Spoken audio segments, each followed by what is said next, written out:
India and China finally begun to leave their border tensions behind? Is a new chapter beginning in the Russia-India-China partnership?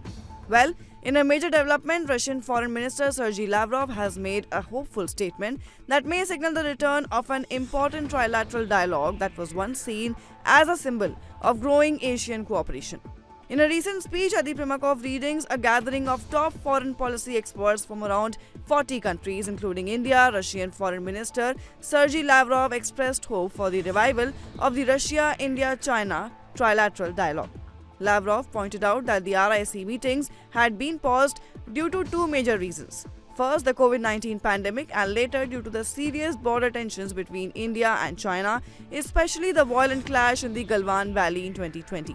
However, Lavrov emphasized that relations between India and China are now showing signs of improvement, and this opens the door for RIC to start working again. Now you must be thinking about, what is RIC? Well, the RIC, that is Russia-India-China Trilateral, was created on the initiative of former Russian Prime Minister Yevgeny Primakov.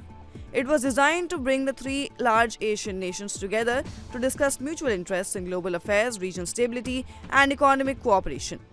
However, the 2020 Galwan Valley clash between Indian and Chinese troops put a freeze on further progress.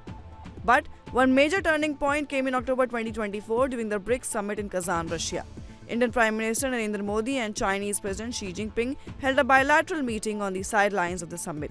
Lavrov highlighted this meeting as a positive step that might now allow the RIC platform to restart its work after nearly 4 years.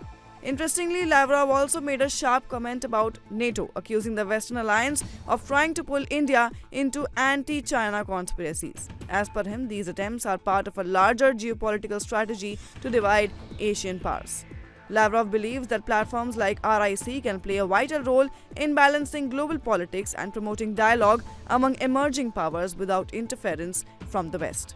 Therefore, with Russia openly calling for the resumption of RIC talks and India-China relations showing cautious improvement, the future of the RIC trilateral looks promising, at least on paper.